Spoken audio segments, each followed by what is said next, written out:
Bonjour à toutes et bonjour à tous, bienvenue à cette présentation. Je m'appelle Frédéric Aderveldi, je suis doyen de la formation initiale à la Haute École Pédagogique de Fribourg. Aujourd'hui, je ne vais pas uniquement vous parler de la profession enseignante, enseignement primaire principalement, mais également de ce que vous devez faire dans le cadre de la formation à la Haute École Pédagogique, parce qu'avant de devenir enseignant primaire, vous avez 3 ans de formation à faire.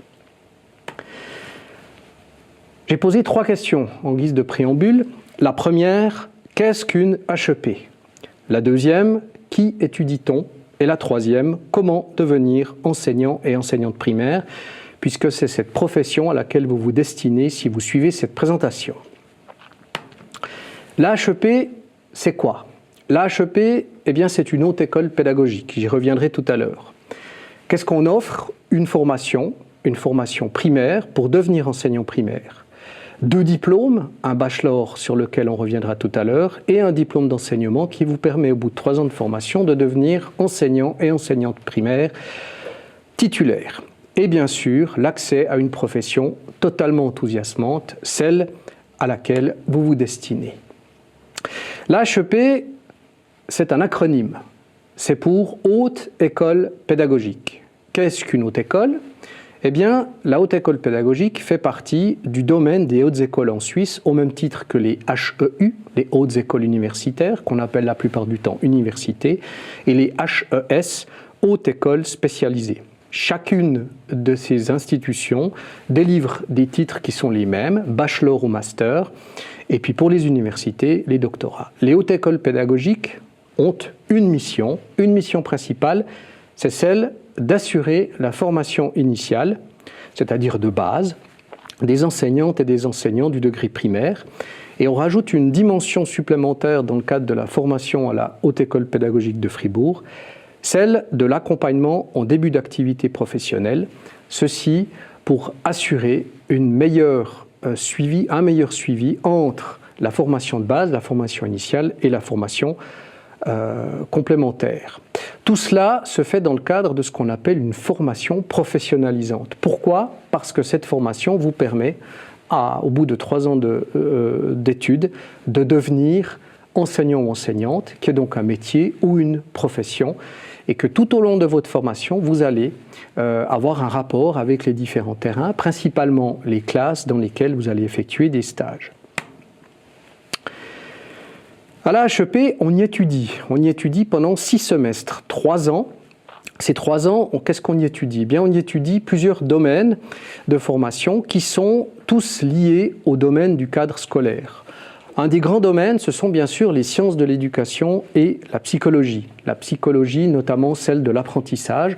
On vous apprend un certain nombre d'éléments dans le cadre de votre formation, sur la première, la deuxième et la troisième année. On vous apprend quoi concrètement? Eh bien, on vous apprend à enseigner toutes les disciplines que vous allez devoir enseigner par la suite, dans le cadre également des didactiques disciplinaires, langue 1, qui peuvent être le français ou l'allemand, langue 2, l'allemand ou le français, les mathématiques, les sciences naturelles, les sciences humaines et sociales, tout ce qui touche à l'EPS, l'éducation physique et sportive, le domaine des arts, la langue 3 ou le plurilinguisme par exemple. Vous faites également un petit peu de recherche. Pourquoi? Parce qu'une des missions de la Haute École Pédagogique, précisément, c'est de vous offrir les bases nécessaires et solides pour que vous puissiez accomplir un travail de bachelor en fin de formation.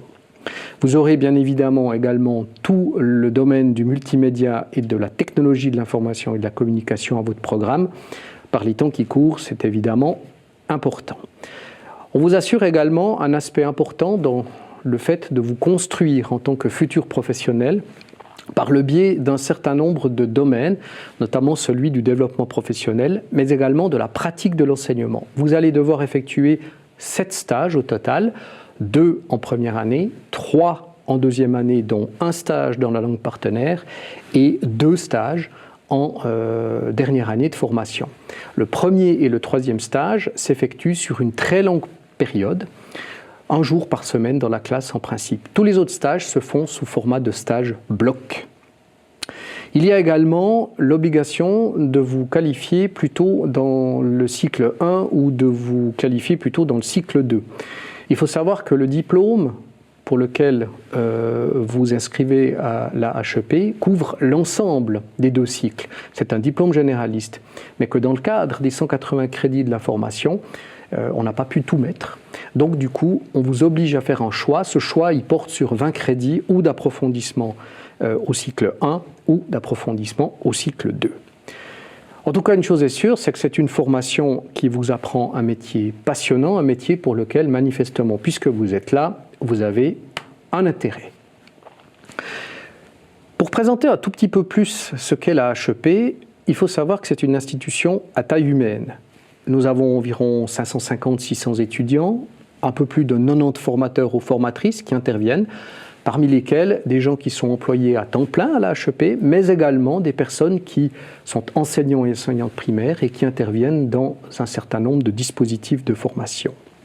C'est une formation qui est également très ancrée dans le terrain. Elle est en lien avec le terrain, notamment via les stages. Lorsque vous partez en stage, vous allez être suivi par un formateur ou une formatrice de terrain qui est un enseignant primaire qui, au bout des 3 semaines, 4 semaines, 5 semaines de stage, va juger si vous remplissez les conditions pour obtenir les crédits liés à ces stages. Tout au long de votre parcours de formation, vous allez pouvoir bénéficier d'un encadrement qui est important puisqu'il vous permet d'avoir une personne de référence. C'est ce qu'on appelle le mentoring. Un formateur ou une formatrice de la HEP est désigné et va vous suivre tout au long des 3 ans de formation. C'est important pour nous aussi puisque ça vous permet également de nouer une relation de confiance avec cette personne tout au long de votre parcours pour vous construire une identité professionnelle. On ne naît pas enseignant, on le devient. Autre aspect important, c'est que le cadre de travail est idéal. Nous sommes situés à la rue de Morat. Il y a effectivement, sans vraiment parler de campus, un certain nombre de places qui sont disponibles. Le jardin est plutôt sympathique au printemps et en été, et vous pouvez bénéficier évidemment des alentours de cette belle propriété qui était l'ancienne maison des 2 Disbars où la Haute École Pédagogique se trouve. La formation, je l'ai dit, elle est professionnalisante. Ceci vous offre des perspectives intéressantes puisqu'elle vous prépare directement à un métier. C'est ça en fait qui est le cœur de la profession que vous avez choisie. Mais avant de devenir enseignant et enseignante, il faut effectivement effectuer ces 3 ans de formation. Enfin, un dernier aspect important, c'est qu'au bout de 3 ans de formation, vous allez toucher non pas 1, mais 2 diplômes. Un Bachelor of Arts in Primary Education, comme on dit en bon français. En fait, le titre est générique, il est lié à la Suisse, donc du coup, on le donne en anglais. En l'occurrence, il s'agit d'un bachelor académique qui vous permet de rentrer dans certaines filières de master, mais aussi et surtout le diplôme d'enseignement, ce diplôme d'enseignement qui est reconnu dans toute la Suisse pour que vous puissiez enseigner les différentes disciplines pour lesquelles vous vous êtes formé. La HEP ne vous laisse pas seul au moment où vous débutez la formation. Elle souhaite vous accompagner dans votre développement professionnel. C'est un point crucial sur lequel nous insistons et c'est ce qui différencie une formation académique traditionnelle d'une formation professionnalisante. Nous avons effectivement ici à la HEP de Fribourg, qui est une institution zweisprachig, comme on dit chez nous, c'est-à-dire bilingue, un nombre de personnes francophones et de germanophones qui se côtoient. 15% des cours sont donnés de manière immersive. Ça veut dire quoi? Ça veut dire que vous côtoyez vos collègues qui sont dans le cadre de la formation en langue 1 allemande et en langue 1 française dans le même cours ou dans les mêmes dispositifs de cours. Ça crée des échanges. Vous n'êtes pas sans savoir qu'il existe à l'échelle de la Suisse 2 plans d'études, le PER roman et le Lehrplan 21, et qu'il existe des petites différences entre ces deux. Et le mariage, dans le cadre de la formation de ces 2 plans d'études, est extrêmement enrichissant pour les 2 parties, la raison pour laquelle la culture du plurilinguisme est instituée à la Haute École Pédagogique. On vous offre également des tandems linguistiques. Effectivement, lorsque vous rentrez à la HEP, vous devez avoir un niveau supposé de la langue partenaire. Si vous êtes francophone, c'est pour la langue allemande, cette langue partenaire, de niveau B2. Et à la fin de la première année, pour passer en 2e année, vous devez absolument avoir obtenu le C1. Ce C1, vous allez l'obtenir à l'intérieur de la HEP, mais pour cela, on va vous proposer des bilans de compétences pour savoir à quel niveau vous vous situez, des tandems linguistiques et également sur les 2 semestres du premier et du 2e semestre de la première année de formation, un accompagnement. Cet accompagnement qui se fait ou sous forme de coaching ou sous forme de tandem, comme j'ai déjà dit, vous permet effectivement de vous assurer les bases les plus solides pour réussir cet examen de niveau C1. Le niveau C1 est à obtenir pour passer en deuxième année. On vous emmène effectivement à une forme de bilinguisme parce que vous êtes tout à fait à l'aise avec la langue partenaire. Pour rappel, en deuxième année, vous avez un stage dans la langue partenaire qui se fait pile poil au milieu de la formation entre le troisième et le quatrième semestre. À l'HEP, on vous prépare évidemment en tant que futur enseignant et future enseignante. Comme on l'a dit, le diplôme est généraliste, c'est-à-dire que vous devez avoir des connaissances solides dans toutes les disciplines que vous allez devoir enseigner. Cela va de la rythmique aux mathématiques, à la langue 1, à la langue 2, parfois à la langue 3, mais également dans le domaine des arts. Il vous faut donc des bases solides. En première année, lorsque vous débutez, plusieurs bilans de compétences vous sont proposés pour que vous vous sentiez à l'aise avec le niveau requis. On vous offre ensuite la possibilité de suivre des cours gratuits, facultatifs, sans que vous soyez obligé de les suivre pour asseoir cette base de connaissances. Ce qui compte aussi énormément, c'est qu'à la fin, vous soyez titulaire de ce fameux Bachelor of Arts in Primary Education. Pourquoi ? Eh bien parce qu'avec ces 180 crédits ECTS, qui sont donc reconnus à l'échelle de la Suisse et même au-delà, vous pouvez déposer des dossiers de candidature dans certaines filières qui nécessitent un master. C'est le cas notamment de la filière de l'enseignement spécialisé. Le choix que vous ferez à ce moment-là, même si vous voulez devenir enseignant spécialisé in fine, eh bien c'est un bon choix, celui de choisir une profession dans laquelle une pénurie s'annonce. Elle est déjà en réalité présente, mais il est important que vous sachiez qu'au bout de ces 3 ans de formation, vous êtes certes enseignant ou enseignante primaire, mais vous n'êtes pas obligé de rester effectivement à ce niveau-là. Il existe également, dans le cadre du programme de formation, une alternance importante entre la théorie et la pratique. Ce dialogue constant s'effectue dans le cadre d'un certain nombre de dispositifs de formation qu'on appelle les ateliers qui ont lieu le lundi. Ces ateliers qui sont animés par des formateurs et des formatrices praticiens, c'est-à-dire des enseignants primaires qui, le lundi, viennent à la HEP et des formateurs de la haute école pédagogique, des didacticiens, des psychologues, sur certaines thématiques, la gestion de classe par exemple, pour en prendre qu'une, ou les devoirs à la maison, faut-il en faire ou pas. Vous avez des thématiques spécifiques tout au long des 3 ans de formation sur ces ateliers. En réalité, les ateliers débutent au 2e semestre. Le lundi, lors du début de votre formation, vous êtes en stage. Il existe également, depuis maintenant environ une année et demie, un mélange entre enseignement traditionnel et du numérique qui prend de plus en plus de place. Un système d'hybridation de formation a été mis en place à l'heure actuelle pour suppléer le fait qu'il y a malheureusement cette pandémie et qu'il faut effectivement répondre tout de même au niveau qualitatif aux exigences d'une formation à l'enseignement. Une partie effectivement de la formation est donnée à distance, une partie de la formation continuera à s'effectuer à distance, mais on ne peut pas tout faire à distance. Sachez tout de même que le niveau requis ici pour réussir, c'est une des raisons pour lesquelles on met l'accent sur la technologie de l'information et de la communication, est important en première année. Vous n'êtes pas obligé d'avoir fait un bachelor ou un master en informatique pour débuter cette formation. N'empêche qu'être à l'aise avec les outils informatiques en l'état actuel, c'est évidemment important. Dernier point important concernant, c'est la collaboration avec les écoles partenaires. C'est un fait, lorsque vous êtes en stage, vous changez ou vous troquez votre casquette d'étudiant pour celle de stagiaire. Vous devenez donc un stagiaire à plein temps dans une classe. Un stagiaire, ça veut dire quoi ? Ça veut dire assumer un certain nombre d'éléments en termes d'observation, mais aussi de dialogue, de discours avec les personnes qui interviennent dans le cadre de la classe. Ce qui est important, c'est que vous puissiez vous construire au fur et à mesure de votre parcours d'étudiant en tant que futur enseignant et enseignante. Et cet encadrement, ce dialogue constant entre la théorie et la pratique, le mentorat qu'on a mis en place, le tutorat pour le bachelor, tout cela vous aide à vous construire et à construire cette identité professionnelle qui est fondamentale pour in fine devenir ce qu'on appelle un praticien réflexif, quelqu'un qui est capable de réfléchir à comment j'enseigne, à ce que je suis en train de faire, quand je suis en train de le faire. Alors comment faire ? Comment faire pour devenir enseignant et enseignante ? Alors, évidemment, je m'adresse à des personnes qui sont encore relativement loin, qui ont peut-être déjà dans l'idée de vouloir devenir enseignant ou enseignante. Le plus simple, c'est d'obtenir une maturité qui peut être ou gymnasiale ou une maturité spécialisée avec une option pédagogie, une MSPE. Ça, c'est évidemment une obligation pour rentrer chez nous. Mais vous n'êtes pas obligé, effectivement, de passer par cette voie-là. Vous pouvez choisir d'autres voies, passer également une passerelle pour ensuite venir, passerelle DOUPS ou une passerelle maturité pédagogique pour entrer à la haute école pédagogique. Ce qui compte surtout, c'est que si vous avez l'envie de devenir enseignant et enseignante, vous puissiez aussi, à un moment donné, peut-être, effectuer un demi-jour de stage. C'est quelque chose que vous pouvez demander à faire, juste histoire d'observer et de voir ce que ça fait de se retrouver face à 20, 25 élèves de 4 ans.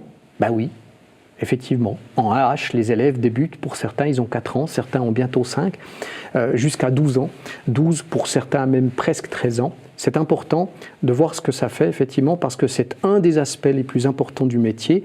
Tout ne peut pas s'apprendre dans le cadre d'une formation.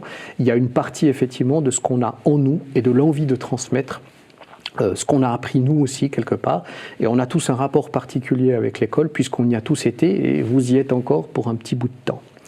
Ce tableau-là, il vous montre un petit peu comment on fait pour arriver à la haute école pédagogique. La voie, comme je le disais, la plus sûre, eh bien, c'est celle de la maturité. Alors on nous pose souvent la question, maturité gymnasiale, maturité spécialisée, c'est quoi la différence ?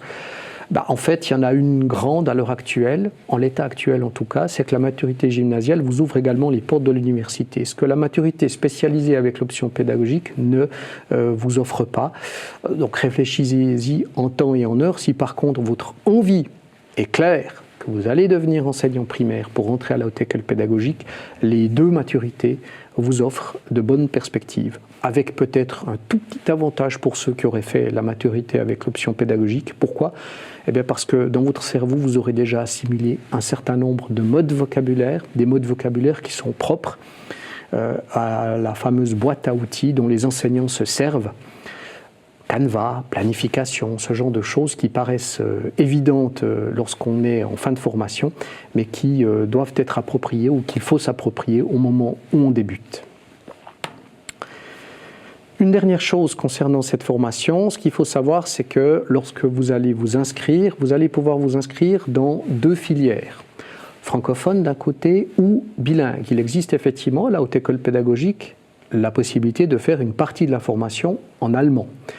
Dans le cadre de ce diplôme bilingue, ce qu'il est important de savoir, c'est que le niveau d'allemand requis est également de C1. Ça, c'est une certitude, avec une inflexion pour un examen un tout petit peu plus fort, de niveau C2, presque professionnel, comme si vous étiez clairement bilingue. C'est important de le préciser. Lorsque vous débutez la formation, vous pouvez très bien vous inscrire en bilingue.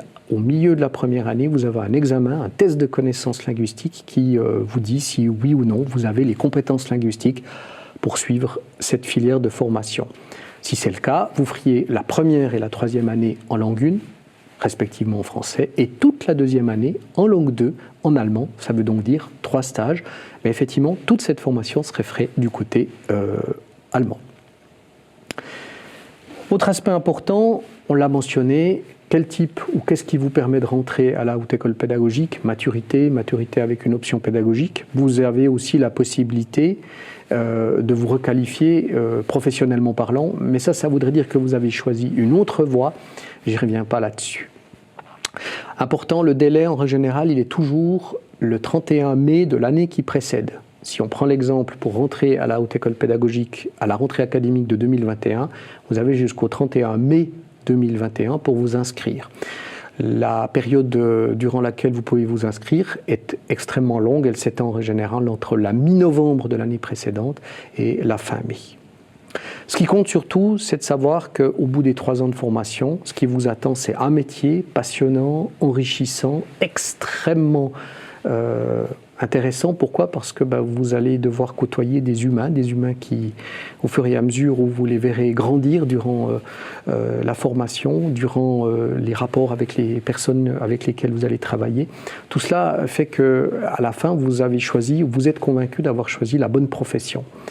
C'est surtout ça qui compte, effectivement, c'est un choix du cœur, mais pour y arriver, effectivement, il faut être conscient que ces 3 ans de formation sont là et qu'il y a un niveau d'exigence à atteindre. Ça demande effectivement beaucoup de travail, la première, la deuxième et la troisième année. L'alternance entre les présences à la Haute École pédagogique et sur le terrain est extrêmement motivante et enrichissante. Et comme vous l'avez constaté tout au long de cette présentation, lorsque vous débutez votre formation, la HEP ne vous laisse pas seul. Elle met en place toute une série de dispositifs d'accompagnement, d'encadrement, tout ceci pour que vous puissiez vous poser les bonnes questions, mais aussi qu'on puisse vous apporter les bonnes réponses à ces fameuses questions qui vous taraudent la plupart du temps. Suis-je vraiment fait pour cette profession? Si vous êtes ou si vous avez suivi cette présentation, eh bien merci. Et j'espère qu'elle vous a apporté suffisamment d'éléments pour vous convaincre de devenir enseignant primaire et enseignante primaire. Merci.